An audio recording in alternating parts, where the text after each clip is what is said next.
When a suppressed beretta was aimed at the booth, Zori didn't scream or dive for cover. She simply leaned over Masha Tommaso's table and whispered that the house special was about to become a crime scene.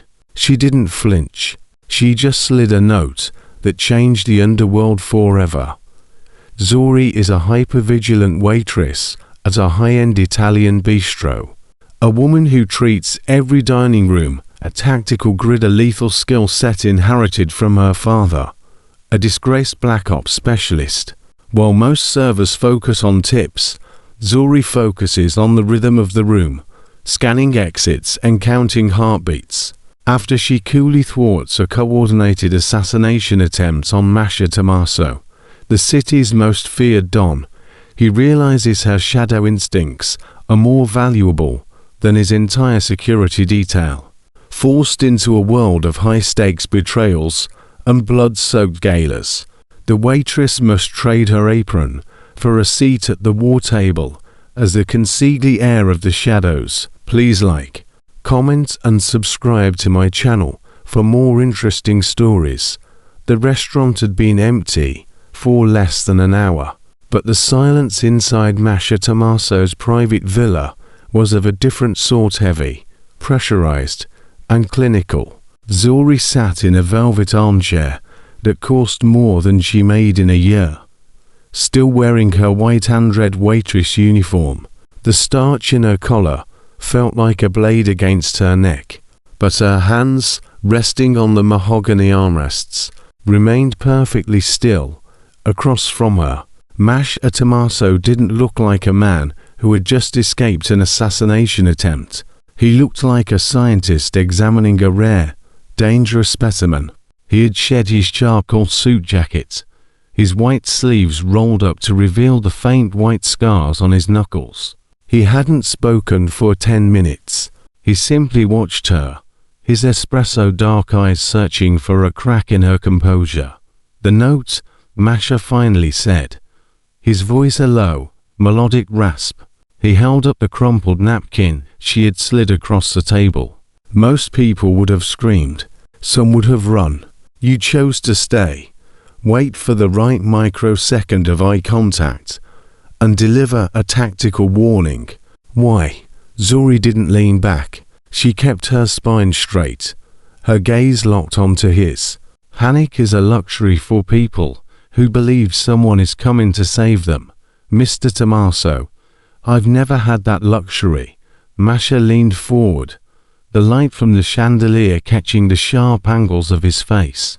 I had my men pull the security footage from the bistro. I didn't watch the hitman, I watched you. You scanned the room every 4 minutes. You checked the kitchen door transit every time a waiter passed. You didn't just see a delivery man.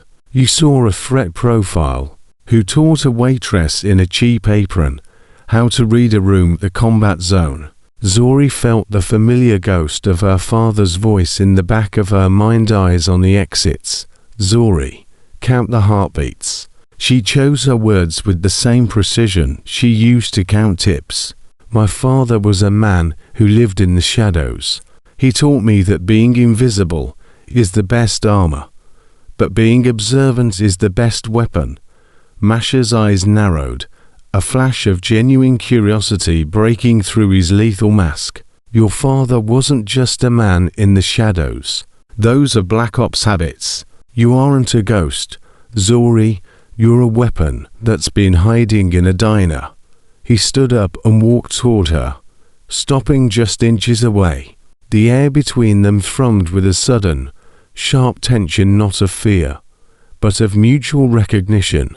The men who came for me tonight were professionals. They were inside my perimeter. My own security missed them. You didn't. He reached out, his thumb tracing the red trim on her sleeve. You're tired of serving coffee to men who don't see you, aren't you? You're tired of the invisibility. I'm tired of my brother's life being the price of my silence, Zori corrected, her voice dropping an octave, becoming hard as flint. Masha smiled, and for the first time, it wasn't a predatory expression. It was the look of a man who had finally found the missing piece of a puzzle. The restaurant is staying closed. Zori, I don't need a waitress. I need a shadow. Someone who sees what I miss. Someone who doesn't flinch when the lights go out. He stepped back, gesturing to the sprawling, dark city visible through the floor-to-ceiling windows. I can make your brother's problems vanish by sunrise. But in exchange, you stop hiding. You trade the apron for a seat at my right hand. Zori looked at the city, then back at the man who held her future in his scarred hands. The ice in her veins didn't melt. It solidified into a new kind of resolve. She wasn't just surviving anymore. She was stepping into the war. The silence of the villa was interrupted only by the rhythmic ticking of a grandfather clock that sounded like a countdown. Masha moved to a lacquered desk, his movements fluid and predatory, and picked up a manila folder. He didn't open it immediately. Instead, he let his fingers linger on the edge, his gaze fixed on Zori. I don't believe in coincidences, Zori. I believe in leverage, Masha said, his voice dropping to a dangerous silkiness. He flicked the folder open. Inside were photographs of a young man, Zori's brother, Elias, looking haggard and bruised, caught in the grainy lens of a surveillance camera outside a basement gambling den. Elias has a talent for finding trouble, or perhaps trouble has a talent for finding him. He owes 40,000 to a collection of men who don't take iOS, men who find great sport in breaking the hands of talented young musicians. Zori's mask didn't slip, but the air in her lungs felt thin. She knew about the debt, but she hadn't known Masha had found him. The ice she cultivated wasn't just for her own survival. It was the only thing keeping the terror for her brother at bay. 40,000 is a lot of coffee. Zori, Masha continued, stepping closer until he was within her personal space. He held out a single photograph of Elias being shoved against a brick wall. By next Tuesday, they'll stop asking for the money and start taking it out of his ribs. Your father's ghost training can't protect him from a debt he signed in blood. Zori looked at the photo, then up at Masha. You didn't bring me here to show me my brother's failures, Mr. Tommaso. You brought me here to show me your reach. I brought you here to offer you a trade, Masha corrected. He closed the folder with a sharp thud. I have already purchased the debt, as of 10 minutes ago. Elias owes that money to me, and I am a much more patient creditor of the service is right. He walked a slow circle around her, like a shark testing the current. I don't want your money. I want those eyes. I want the girl who saw a hitman in a delivery uniform before my own veterans did. You will move into the estate. You will be my shadow, the person who sits in the corner of every meeting, every deal, and every dinner, and tells me who is lying. You tell me who has a weapon hidden in their boot, and who is glancing at the exits to orphan. And Elias, Zori asked, her voice steady despite the pounding of her heart. He goes to a private conservatory in the north, somewhere safe, somewhere expensive, and somewhere very far from the men who want to break his hands, Masha replied. His debt is erased the moment you sign on as my consigliere of the shadows. But there is a catch. He stopped in front of her, his espresso-colored eyes burning into hers. Once you enter this world, Zori, the waitress is dead. You can't go back to being invisible. You'll be the most targeted woman in the city because you'll be the only one who can see the traps before they spring. Zori looked at the white and red trim of her apron, the uniform of a woman who had spent years trying to be nobody. She reached up and tied the knot at her waist and let the apron fall to the floor. It was a silent surrender of her old life. He gets the conservatory, Zori said, her voice hard as a diamond. And you get the shadow, Masha smiled, reaching out to shake her hand. His grip was warm and iron strong. "Welcome to the family, Zuri. Try not to blink." The Tommaso estate at dawn looked less like a home and more like a fortress carved from marble and paranoia. Zuri stood in the grand foyer, her waitress uniform replaced by a sharp, tailored black suit that felt like a suit of armor. Her hair was pulled back into its signature bun, but without the red trim of the bistro, her presence was no longer invisible. It was severe. Masha led the way into the sun-drenched breakfast room where the inner circle had already gathered. The air was thick with the scent of espresso and the unspoken weight of high-stakes business. 4 men sat at the long table, the pillars of the Tommaso syndicate. At the head sat Dante, Masha's younger brother, whose smile was a fraction too wide to be genuine. "Gentlemen," Masha's voice cut through the low murmur of conversation. "This is Zuri. She is my new special assistant. She will be present at all high-level briefings, moving forward." The silence that followed was sharp enough to draw blood. Enzo, a scarred veteran who handled the family's docs, set his porcelain cup down with a deliberate clatter. "A special assistant. We're in the middle of a border war with the Morettis, Masha. We don't need a secretary. We need muscle." Zuri didn't wait for Masha to defend her. She didn't move from her position 3 steps behind his right shoulder, but her eyes began to sweep the room, cataloguing the small, telltale flickers of body language. "Mr. Enzo," Zuri said, her voice a cool, steady stream in the heated room. "You've checked your watch 3 times in the last minute. You're expecting a call about the shipment at Pier 14, but you're worried because your left hand is resting near your waistband, a nervous tick for someone who's recently started carrying a secondary weapon they don't trust. And Mr. Dante," she shifted her gaze slightly, "your pupils dilated the moment I mentioned the word assistant. You aren't annoyed by my presence. You're curious about how much I've already seen." The table went dead still. Dante's smile faltered, his espresso-colored eyes mirroring his brother's, but with a colder, more predatory edge. "She has a sharp tongue, Masha. Where did you find her?" "A finishing school for ghosts. I found her where none of you were looking," Masha replied, taking his seat at the head of the table. He didn't look back at Zuri, but the slight tilt of his head was a signal of approval. "Zuri isn't here to take notes. She's here to watch the things you're too busy to notice. She's the shadow protocol. If she tells me a deal is rotten, the deal is dead. If she tells me one of you is compromised, you're dead."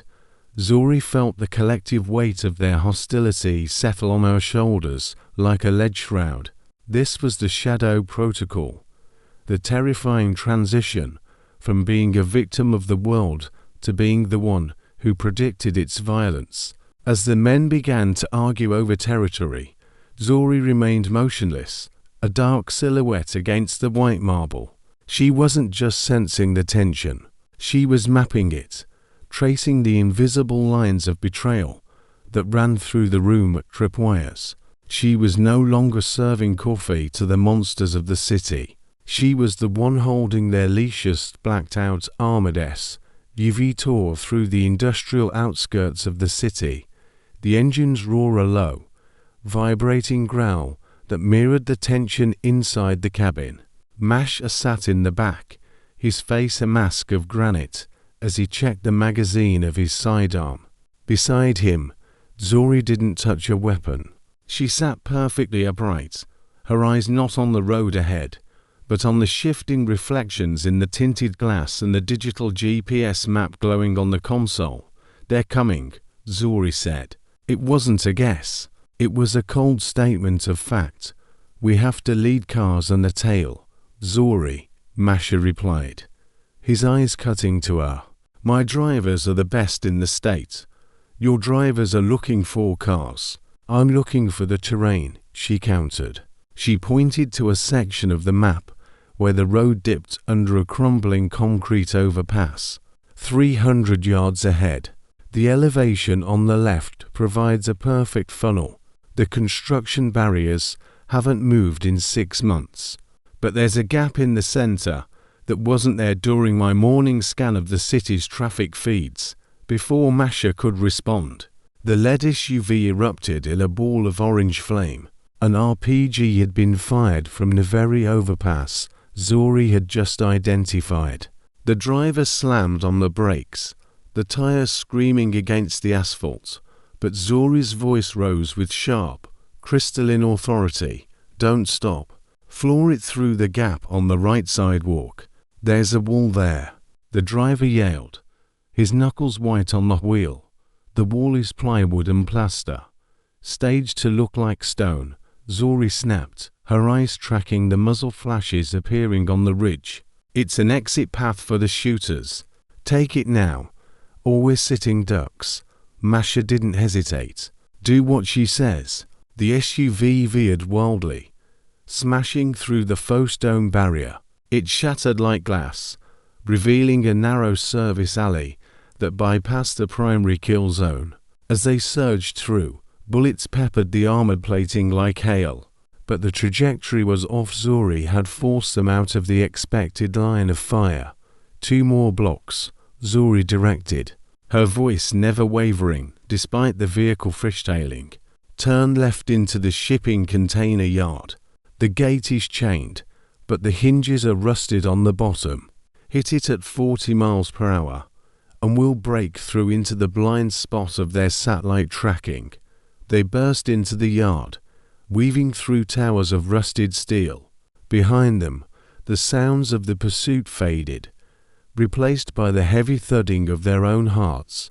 The driver brought the car to a shuddering halt in the shadow of a crane. Mafia exhaled, a slow, controlled release of pressure. He looked at Zori. Her hair was still perfectly in its bun, her black suit uncreased, though a single bead of sweat traced her temple. She was already looking at the GPS again, calculating the next 3 moves. "You didn't look back once," Mafia noted, his voice filled with a new, profound respect. "How did you know the wall was fake?" "The shadows," Zori said simply, finally meeting his gaze. "The sun was at a 40-degree angle. Real stone doesn't cast a translucent shadow at the base. It was a stage prop. They built a trap, Mafia, but they built it for people who see the world in 3 dimensions. I see it in layers." Mafia reached out, his hand covering hers on the leather seat. For the first time, he didn't feel like her boss, but like a man who had realized he was sitting next to the only person who could keep him alive in a world made of ghosts. The dining room of the Tommaso estate was a masterclass in performative luxury. Crystal decanters caught the amber glow of the fireplace, and the scent of slow-roasted lamb mingled with the expensive perfume of the family's inner circle. This was the weekly Sunday dinner, a tradition, where the knives were usually kept beneath the table. Mafia sat at the head, flanked by Dante and Enzo, while Zori stood at the periphery, a silent shadow in her black suit, her eyes tracking every hand that moved toward a glass. Mafia stood, lifting a glass of vintage Barolo that had been decanted an hour prior. "To family," he announced, his voice projecting a warmth that Zori knew was a tactical layer. "And to the strength of the Tommaso name." The men echoed the sentiment, their hands reaching for their respective glasses. Zori's focus, however, wasn't on the words, it was on the air. As the wine was lifted, the convection from the floor heaters carried a faint, stray molecule of scent toward her. It was subtle, buried beneath the deep, oaky notes of the grapes, but to Zori, it was a siren. It was the sharp, bitter almond tang of cyanide, but with a synthetic, metallic edge that suggested a stabilized liquid compound. "Don't drink," Zori said. Her voice wasn't loud, but it possessed a cold, crystalline authority that froze the room. Masha's glass was inches from his lips. He stopped, his espresso-colored eyes locking onto Zuri. Dante let out a dry, forced chuckle. The shadow is jumping at ghosts again. It's $1 million vintage. Zuri, relax. Zuri walked forward, her footsteps silent on the Persian rug. She didn't look at Dante. She walked straight to Masha and took the glass from his hand. She held it up to the light, swirling the deep red liquid. The viscosity was slightly off. The legs of the wine moved with a sluggish, oily weight that didn't match the age of the vintage. The ventilation in this room pulls from the north corner, Zuri said, her gaze sweeping the table like a searchlight. The wine was poured in the kitchen, but it was decanted here, on the sideboard. In the 40 seconds between the decanter being opened and the pour, someone introduced a stabilized prussic acid derivative. She turned the glass toward Enzo. You have a smudge of white residue on the cuff of your sleeve. Enzo. It's consistent with the powder used to seal glass ampoules. Enzo's face went the color of ash. That's salt from the appetizer. You crazy. Salt doesn't have a crystalline structure that reflects blue under LED light. Zuri interrupted, her voice dropping to a lethal whisper. And you didn't touch the appetizers. I watched your hands for 20 minutes. You kept them in your pockets until the toast. Masha didn't look at the wine. He looked at Enzo. The warmth had vanished from his face, replaced by a terrifying, hollow stillness. He reached out and gripped Enzo's wrist, pulling the cuff into the light. The white smudge was there, a tiny, damning ghost of a betrayal. The vintage is ruined, Masha said, his voice a low, vibrating growl. He looked back at Zuri, a flash of profound, almost religious trust crossing his features. Take the decanter to the lab. I want to know exactly who sold him the ampule.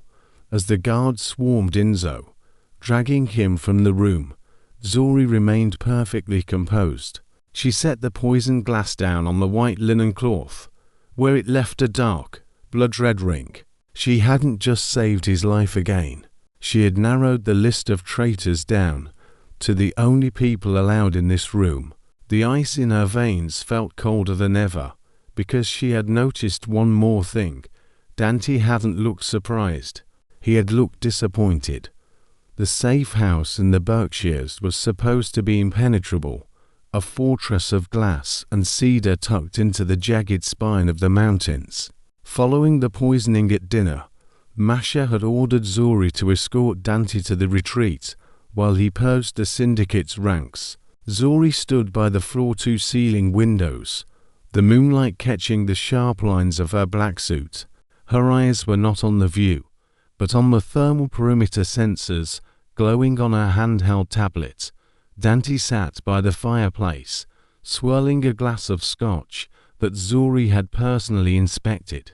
You're wound tight, Zuri, he remarked, his voice smooth, almost mocking. Enzo is in a cell. The threat is over. Relax and have a drink.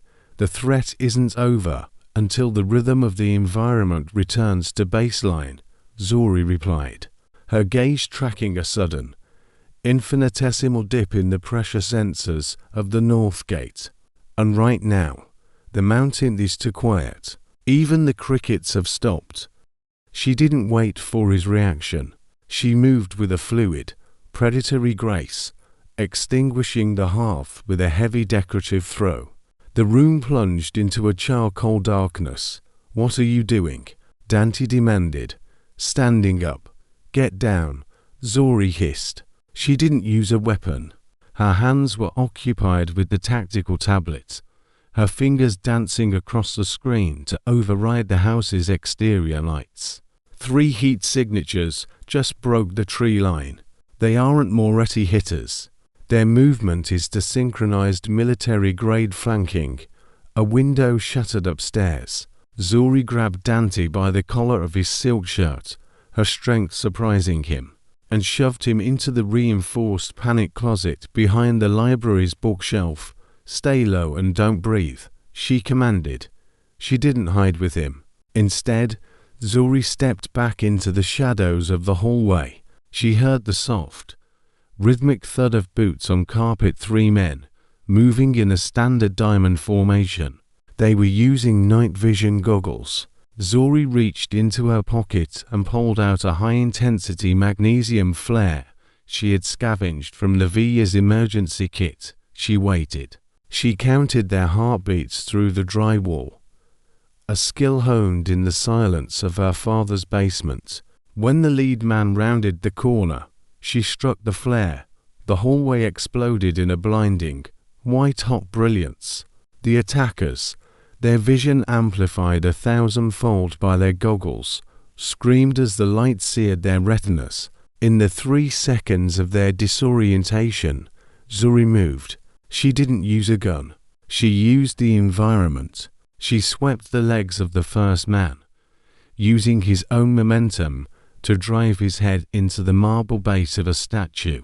She disarmed the second, a swift, brutal strike to the radial nerve that sent his suppressed submachine gun clattering to the floor. The third man fired blindly. Zuri rolled behind a heavy oak sideboard, the wood splintering above her head. She pulled a heavy bronze bust from the shelf and hurled it with calculated trajectory. It caught the shooter in the temple, dropping him instantly. Silence returned to the house, punctuated only by the heavy breathing of the unconscious men. Zuri stood up, her hair slightly loosened from its bun, her face a mask of cold, righteous focus. She walked to the panic closet and opened it. Dante looked up at her, his expression a complex knot of shock and something darker, perhaps the realization that he had underestimated the shadow he was trying to destroy. "They're neutralized," Zuri said, offering him a hand. Her voice was steady, her pulse barely elevated.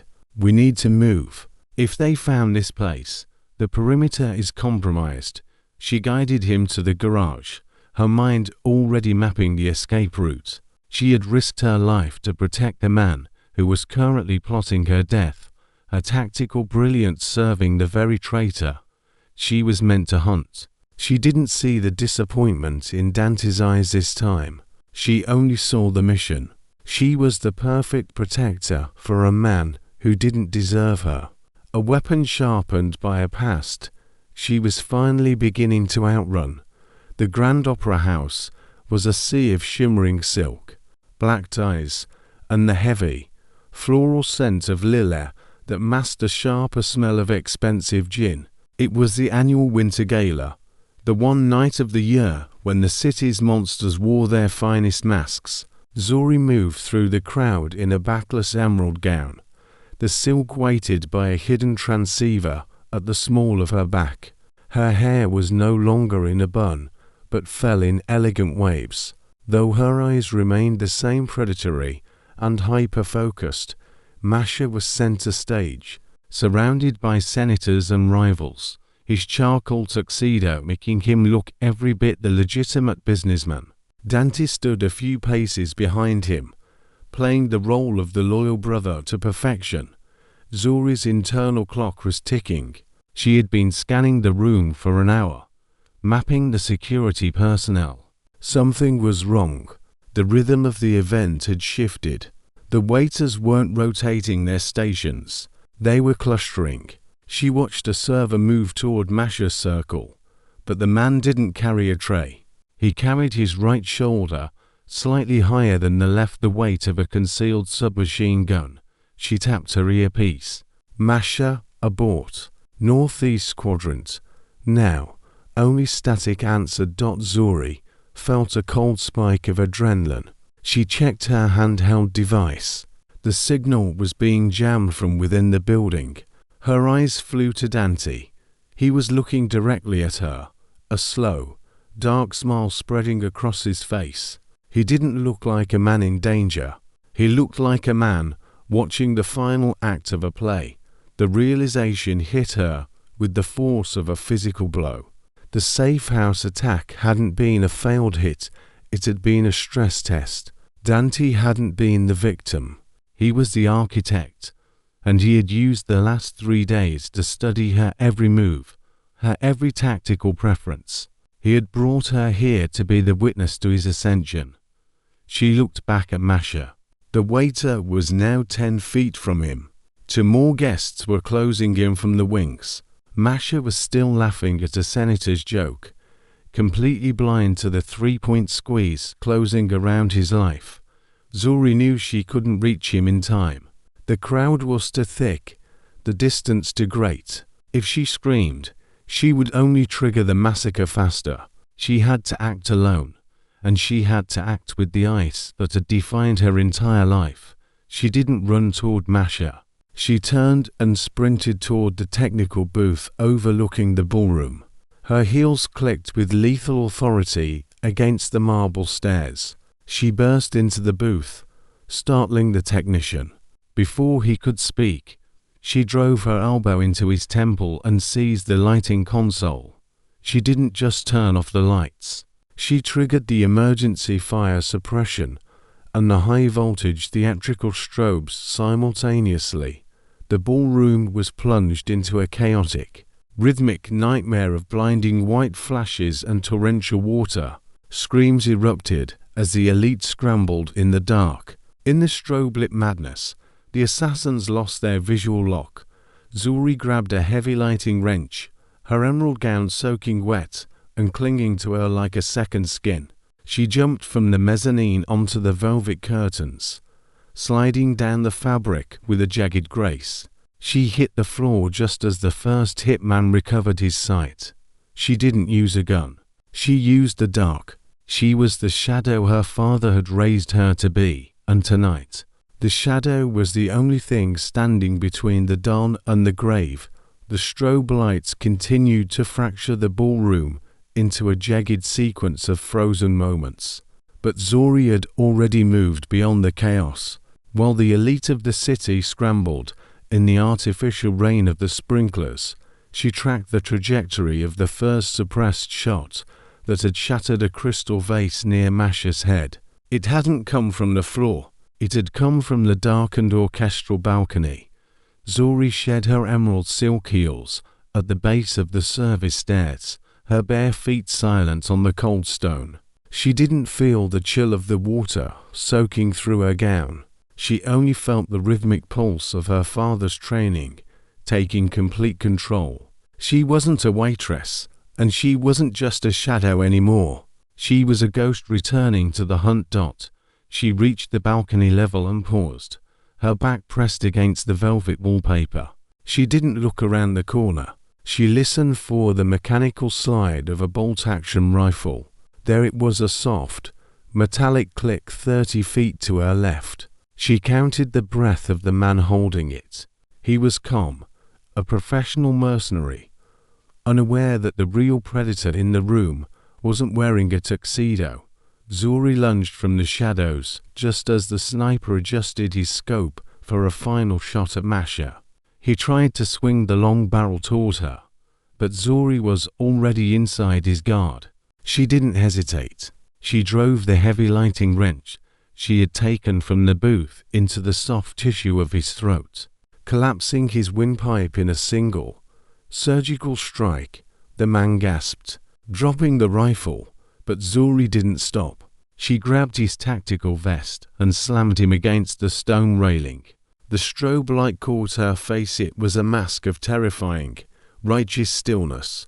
There was no anger in her eyes, only the ice that Masha had first fallen in love with, now sharpened into a killing edge. "Who paid you?" she whispered, her voice barely a tremor beneath the roar of the fire alarm. The mercenary reached for a backup blade in his boot, but Zuri caught his wrist, twisting it until the bone snapped with a sickening pop. She leaned in closer, her wet hair plastered against her cheeks. "Dante is a child playing with fire. You're the one who brought the matches. Give me the frequency for the second team, or you won't live to see the lights come back on." The man looked into her steady, unwavering gaze, and saw a void that no amount of military training could prepare him for. He fumbled for his comms unit with his good hand. Sobbing out the encrypted channel, Zuri took the radio and, with a final, cold efficiency, shoved him back into the shadows, leaving him unconscious and broken. She picked up the sniper rifle, checking the chamber with a practiced ease that would have horrified her former co-workers at the bistro. She adjusted the scope, her eye locking onto the second team of hitters emerging from the service elevators across the hall. For the first time in her life, Zuri wasn't just observing the rhythm of the room, she was composing the finale. She pulled the trigger, the suppressed thud of the rifle lost in the scream of the gala, and watched through the lens as the first threat fell. She had spent years trying to be invisible to protect herself. Tonight, she was invisible so she could destroy everyone who dared to touch the life she had finally claimed as her own. The smoke from the gala had barely cleared when the silence returned to the Tommaso estate. But this time, the silence was absolute. Dante was cornered in the very study where he had once plotted his ascension. He stood behind Masha's mahogany desk, his bravado stripped away, looking less like a king and more like a ghost. Zuri entered the room first. Her emerald gown was ruined, stained with soot and water, but she carried the sniper rifle with the casual grace of someone holding a tray of drinks. Behind her, Masha walked in, his eyes fixed on his brother with a hollow, agonizing grief. "You used her, Dante," Masha said, his voice a low, dangerous vibration. "You used her to test your hits. You used her to protect you while you sharpened the knife for my back." Dante looked at Zuri, his lips curling into a desperate, jagged sneer. "She's a waitress, Masha. A stray you picked up off the street. I didn't think a shadow could bleed." Zuri didn't wait for Masha's command. She stepped forward, the barrel of the rifle clicking against the edge of the desk. "I didn't just survive your father's training to be a witness to your cowardice, Dante. I spent my life being invisible so men like you wouldn't see me coming." She leaned in, her voice a cold, crystalline whisper that froze the air in the room. "You didn't underestimate a waitress. You underestimated the daughter of the man who invented the shadows you hide in." The confrontation didn't end in a hail of bullets. It ended in a cold, administrative exile that felt more like a death sentence. Masha didn't look back as the guards dragged his brother into the night. He only looked at Zuri, reaching out to brush a stray, wet lock of hair from her face. The transition was complete. She was no longer his assistant. She was the anchor. 6 months later, the morning sun over Boston was sharp and unforgiving. At the Italian bistro, the morning shift was in full swing. A new waitress, young and nervous, was struggling with a heavy tray when the bell above the door chimed. A woman walked in who seemed to command the very air in the room. She wore a charcoal grey trench coat tailored to perfection, her hair pulled into a bun so tight and sharp it looked like a weapon. Her heels clicked with a rhythmic, lethal authority on the tile floor. It was Zuri. She sat at her old station, booth 4. She didn't look at the menu. She watched the rhythm of the room, the way the delivery man shifted his weight, the way the manager checked the safe, the way the sunlight hit the exits. She was no longer a ghost in the shadows. She was the one who owned them. When the young waitress brought her an espresso, Zuri offered a small, knowing smile, the kind shared between survivors. She finished her drink in silence, looking out the window at the black SUVs idling at the curb, their engines humming like a heartbeat. She stood up, adjusted her coat, and walked toward the door. On the table, tucked neatly under the empty cup, sat a single stack of $100 bills totaling $10,000. Attached was a small, handwritten napkin that read, "Watch the exits." Count the heartbeats. By the time the manager realized who had been sitting in his section, the SUVs were gone. Zuri was no longer serving the world. She was ruling it from the right hand of the throne. The waitress who had stayed calm long enough to become a queen. Thanks for watching. I hope you enjoyed it. Please comment, like and subscribe to my channel.